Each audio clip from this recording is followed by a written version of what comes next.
Hello everyone. इस video में हम लोग डिस्कस करने वाले हैं educational radio and TV, mobile learning, teleconferencing and video conferencing. ठीक है, तो ये जो टॉपिक है ये आपका आईसीटी का टॉपिक है, क्रिटिकल अंडरस्टैंडिंग ऑफ आईसीटी, जिसमें हम लोग समझेंगे कि ये सब चीज़ें जो कि समहाउ अगर हम बोले टेक्नोलॉजी से रिलेटेड है, तो इसके साथ साथ एजुकेशन का काम कैसे करती है। तो जब आप बात करते हो एजुकेशनल रेडियो एंड टीवी के बारे में, educational radio and television programs are designed to deliver educational content to a wide audience through broadcast media। अगर आपने कभी भी रेडियो सुना हो या टीवी आपने देखा हो एजुकेशनल चैनल्स, तो आपको पता है कि उसको डिज़ाइन किया जाता है इस तरीके से कि बच्चे को, एक वाइडर ऑडियंस को हम लोग चीज़ों को प्रेजेंट करें या भेजें। किसके थ्रू? ब्रॉडकास्ट मीडिया के थ्रू। ब्रॉडकास्ट होता है ना, एक ही टाइम पे बहुत सारे लोगों को आप चीज़ें बता पा रहे हैं। ठीक है, तो educational radio and television program help करते हैं एजुकेशनल कंटेंट को डिलीवर करने के लिए, ठीक है, एक बड़ी ऑडियंस को। These approaches are particularly effective in reaching students in remote or undeserved areas where underserved areas। ये जो अप्रोचेज होती है ना, ये बहुत इफेक्टिव है उन जगहों के लिए, उन बच्चों के लिए जहाँ पे आपको पता है कि पहले इतना ज़्यादा एजुकेशन या फिर मैसेजेस, एजुकेशन की फैसिलिटी नहीं है। वहाँ पे भी बच्चा बैठ के रेडियो के थ्रू, टीवी के थ्रू कई सारी चीज़ें सीख सकता है, उसको पूरे देश भर की नॉलेज हो सकती है। एजुकेशनल रेडियो की अगर हम बात करें, radio programs offer audio based content including lectures, discussions, interviews, story telling. Radio programs क्या करते हैं, कई सारे, लेकिन रेडियो प्रोग्राम में एक चीज है कि फोकस किस पे होता है? ऑडियो पे। वहां आपको वीडियो नहीं दिखती, आप सुन सकते हो केवल। तो रेडियो प्रोग्राम एक ऑडियो बेस्ड कंटेंट ऑफर करते हैं जिसमें लेक्चर्स होते हैं, डिस्कशंस होते हैं, इंटरव्यूज होते हैं, स्टोरी टेलिंग होती है, कोई स्टोरी बताएगा अपनी, या फिर कोई दो लोग आपस में इंटरव्यू मतलब उनका हो रहा होगा, डिस्कशन कर रहे होंगे, लेक्चर्स होते हैं। तो बच्चा इन सब चीज़ों के थ्रू कई नई चीज़ें सीख लेता है अपने घर पे बैठे, जहाँ पे उसके पास शायद कोई एजुकेशनल इंस्टीट्यूशन या रिसोर्सेज ना हो। These program can cover a wide range of subject. ये जो प्रोग्राम्स होते हैं ना, इसमें बहुत सारे सब्जेक्ट्स को कवर किया जाता है and according to the student इनको फिट कर देते हैं। ठीक है, this program can cover a wide range of subject and उसको हम फिट कर देते हैं स्टूडेंट रूटीन में।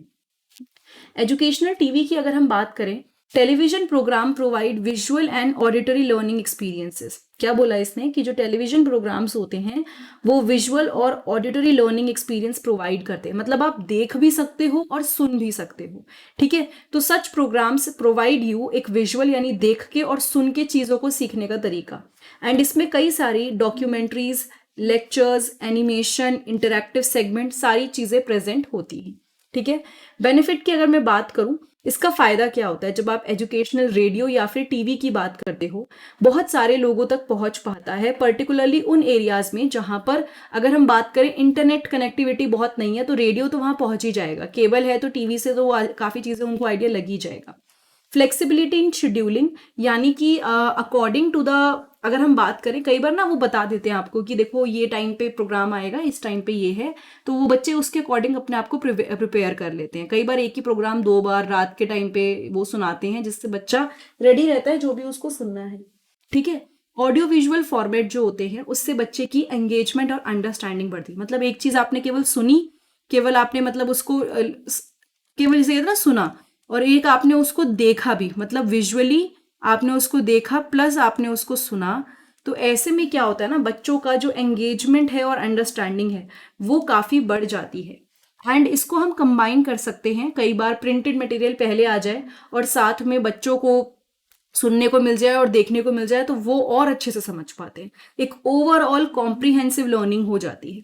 चैलेंजेस की अगर मैं बात करूं, limited interactivity compare to digital platforms. मतलब कि उनको क्या होता है ना, इंटरैक्टिविटी बहुत लिमिटेड होती है।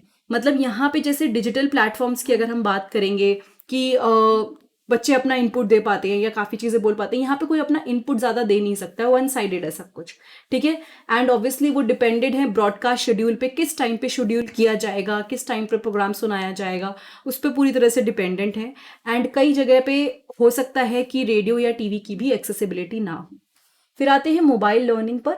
Mobile learning involve using mobile devices such as smartphones and tablets to deliver educational content and engage student. तो मोबाइल लर्निंग का मतलब होता है मोबाइल डिवाइसेस की हेल्प से, चाहे वो स्मार्टफोन हुए, चाहे वो टैबलेट्स हुए, जो आपके टैब होते हैं ना, ताकि बच्चों को एजुकेशनल कंटेंट दिया जाए और उनको एंगेज किया जाए। अब मोबाइल लर्निंग में बहुत सारे मोबाइल ऐप्स होते हैं, ठीक है, एजुकेशनल ऐप्स होते हैं जो interactive lesson, quizzes, exercises offer करते हैं। एंड इसमें कई range of subjects and learning levels cover होते हैं। ठीक है, ये चीज समझ में आई। उसके बाद आया text messages and chat bots. Text based communication can deliver short lesson, reminders and quizzes via SMS और मैसेजिंग एप्स। तो यहाँ पे क्या होता है ना, उनका जो जिसे कहना चाहिए कम्युनिकेशन हो रहा है, वो कैसे हो रहा है, वो हो रहा है टेक्स्ट मैसेज और चैट बॉट। चैट बॉट क्या होता है ना, आपके ऐसे बॉट्स होते हैं कि आप उनसे कुछ भी पूछोगे, दे विल रिप्लाई यू। तो ये कम्युनिकेशन शॉर्ट लेसन में, रिमाइंडर में, क्विजेज में होता है, मैसेजिंग एप्स में होता है। एंड चैटबॉट्स आपको पर्सनलाइज असिस्टेंस प्रोवाइड करते हैं। आपने कुछ पूछा तो आपकी क्वेरी का आंसर आ जाएगा, क्योंकि है तो टेक्नोलॉजी ही, ऐसा नहीं है कि रियल पर्सन बैठ के वहां पे बात कर रहे हैं, बट चैटबॉट से काफी ईजी हो जाता है कई लोगों के लिए चीजें समझना। पॉडकास्ट एंड ऑडियो लेसन्स, बहुत सारे ऑडियो कंटेंट हैं जो हम लोग डाउनलोड कर सकते हैं फोन के थ्रू, उसको सुन सकते हैं। आजकल पॉडकास्ट बहुत चल रहा है एंड उससे ऑब्वियसली फ्लेक्सिबिलिटी आ जाती है लर्निंग में, आप और अच्छे से चीजों को समझ पाते हो। बेनिफिट्स की बात करें तो यस, आप कोई भी मटेरियल किसी भी टाइम पे एक्सेसिबल, मतलब आपके लिए एक्सेसिबल है, यूज कर सकते हो। अभी मैं चाहूँ तो मैं कोई भी पॉडकास्ट सुन सकती हूँ, मैं चाहूँ तो मैं कोई भी वीडियो इंटरैक्टिव क्विजेस ज्वाइन कर सकती हूँ, है ना। पर्सनलाइज लर्निंग एक्सपीरियंस जनरेट होता है एप्स के थ्रू, चैटबॉट्स के थ्रू। मल्टीमीडिया यूज करते हो आप, क्योंकि वीडियो, ऑडियो, उससे आपकी एंगेजमेंट बढ़ती है। एंड माइक्रो लर्निंग के लिए बहुत सुटेबल है, यानी शॉर्ट फोकस लेसन अगर हम बात करें तो it is very suitable for micro learning. छोटे छोटे लेसन्स आपको पढ़ने हैं, फोकस लेसन पढ़ने हैं, तो उन सब में काफ़ी काम आता है। बेनिफिट्स की अगर ये तो हमने बात करी, चैलेंजेस की अगर बात करें, कहीं ना कई लोग बहुत ज़्यादा ही डिपेंडेंट हो जाते हैं स्मार्टफोन पे। ठीक है, उनका पूरा ध्यान फिर इंटरनेट एक्सेस और, अच्छा देखो यहाँ पे एक चीज़ हुई, सॉरी ये वाला पॉइंट दूसरा है, जो मैं पॉइंट बोल रही हूँ वो दूसरा है। पहले तो ये समझते हैं कि मैंने क्या बोला। कई बार यहाँ पे एडिक्शन भी क्रिएट कर सकता है, क्योंकि एडिक्शन किस तरीके से, आपने लिया था इसीलिए कि आप पढ़ोगे, बट आप क्या कर रहे हो, आप उसमें गेम्स खेल रहे हो, आप उसमें एक्स्ट्रा वीडियोस देख रहे हो जो काम की नहीं है, क्योंकि सैचुरेटेड तो बहुत ही कम होता है ना कि यही वीडियोस देखने को मिलेंगी, कुछ भी रैंडमली पॉपअप हो सकता है। सो ये चीज एडिक्शन क्रिएट कर सकती है। दूसरी चीज, अगर किसी के पास फोन होगा वही इस चीज को एक्सेसिबल कर, मतलब उसके लिए वो एक्सेसिबल है, एंड जिसके पास इंटरनेट एक्सेस है वही देख सकता है। Designing content for small screen and limited data usage. इसने क्या बोला, डिजाइन करना कंटेंट किसके लिए, स्मॉल स्क्रीन के लिए, और ऐसा कि मतलब डाटा कम से कम लगे, ये ध्यान रखना होता है। क्योंकि कई बार लोग वीडियो चला लेते हैं एक, जो पूरा डाटा उनका खत्म कर देती है। हर किसी के घर में वाईफाई तो होता नहीं है, सब लोग, कई लोग ऐसे होते हैं जो केवल जो आपका फोन का जो भी सिम होता है उसका डाटा यूज कर रहे होते हैं। तो वो आपको ध्यान रखना होता है कि यहाँ पे कंटेंट वही कंज्यूम करा जाए जिससे डाटा कम से कम यूज हो। एंड ये जो थर्ड पॉइंट है एडिक्शन वाला, वो डिस्ट्रैक्शन वाला ही सेम ही हो गया, कि डिस्ट्रैक्शन हो जाता है। मतलब आप फोन में, अब जरूरी थोड़ी है कि आप एजुकेशन ही देख रहे हो, कई बार नॉन एजुकेशनल एप्स एक्टिविटीज कर रहे हैं, वो सब प्रॉब्लमैटिक सिचुएशन, उससे टाइम ज्यादा वेस्ट हो जाता है। Teleconferencing and video conferencing. Teleconferencing and video conferencing platforms क्या करते हैं, रियल टाइम कम्युनिकेशन फैसिलिटेट करते हैं। ठीक है, फिर से सुनिए, teleconferencing and video conferencing platforms, real time communication, एक ही टाइम पे आप यहाँ से बात कर रहे हैं, मैं यहाँ से बात कर रही हूँ, मतलब स्क्रीन के थ्रू। अगर मैं अभी जूम कॉल करती हूँ तो मैं आपसे बात कर पाऊंगी, आप मेरे से बात कर पाएंगे, लेकिन रियल टाइम में। ऐसा नहीं कि मैं अभी आधे घंटे पहले बात करके आपसे आधे घंटे बाद रिप्लाई मिलेगा, नहीं। तो इंटरेक्शन जो होता है एडुकेटर और स्टूडेंट्स के बीच में बहुत अच्छे से हो पाता है। आजकल तो ऑनलाइन क्लासेस पूरा इसी पे चल रहा है। ठीक है, नो मैटर आपकी ज्योग्राफिकल लोकेशन क्या है, आप आराम से एक्सेसिबल है। सो काम कैसे करते हैं, वर्चुअल क्लासरूम्स होते हैं जहाँ पे लाइव क्लासेस, ऑनलाइन क्लासेस होती हैं, जहाँ पे लेक्चर्स प्रेजेंट करते हैं, टीचर्स पढ़ाते हैं, स्क्रीन शेयर करते हैं, बच्चों के साथ इंटरेक्ट करते हैं वीडियो, ऑडियो या चैट से। ठीक है, वेबिनार होते हैं। वेबिनार में ये होता है कि आप कुछ चीजें बोल सकते हैं, बट बहुत ज्यादा आपका एंगेजमेंट नहीं हो सकता। मतलब आप पोल में हाँ या ना कर सकते हैं इस तरह से, बट मोस्टली यहाँ पे वन वे प्रेजेंटेशन होता है कि आप बैठ के सामने वाले की प्रेजेंटेशन देख सकते हैं, जो भी इंटरेक्टिव सेशन चल रहा है उसको समझ सकते हैं। रिमोट कोलैबोरेशन, कई बार बच्चे ही आपस में ग्रुप प्रोजेक्ट्स के लिए, डिस्कशन के लिए कोलैबोरेट करते हैं, मिलके काम करते हैं। ठीक है, बेनिफिट क्या होगा, real time interaction and engagement between teacher and students. अगर हम बेनिफिट की बात करें तो रियल टाइम, एक मतलब एक ही टाइम पे इंटरेक्शन हो पाता है टीचर और बच्चों का, एंड कई सारे गेस्ट लेक्चर्स के लिए काफ़ी अच्छी अपॉर्चुनिटी मिलती है कि बच्चों को समझ में आए उनकी बातें, वो जो भी बताएं बच्चे उसको समझ पाएं।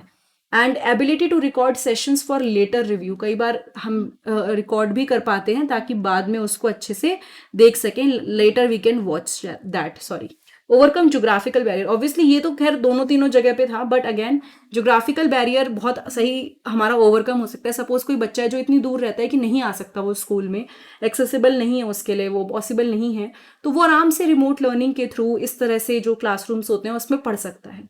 लेकिन चैलेंजेस भी हैं, जैसे कि इंटरनेट कनेक्टिविटी स्टेबल होनी चाहिए एडुकेटर के लिए भी और स्टूडेंट के लिए भी, ठीक है। अब शेड्यूलिंग क्लास चैलेंजेस मतलब सपोज टीचर ने कोई दूसरी कंट्री के, उन्होंने 7 बजे सोचा क्लास लेंगे, लेकिन हो सकता है दूसरी कंट्री में वो 7 बजे कोई और ही टाइम हो जिस टाइम पे बच्चा क्लास नहीं ले सकता, ठीक है। And ensuring active participation, online classes में अभी बीच में जब कोविड आया था तो बच्चे ऑनलाइन क्लासेस में मस्ती कर रहे हैं, टीचर पढ़ा रहे हैं, उन्हें कोई फर्क नहीं है, म्यूट पे खाना खा रहे हैं, ये सब कर रहे हैं।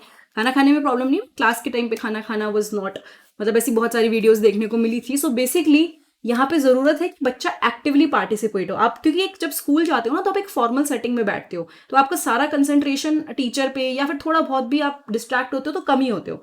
लेकिन ऑनलाइन जब आप घर में कंफर्ट से पढ़ रहे होते हो तो कहीं ना कहीं वो 100% आप नहीं समझ पाते जो टीचर बोलना चाह रहा है, due to many distractions, right.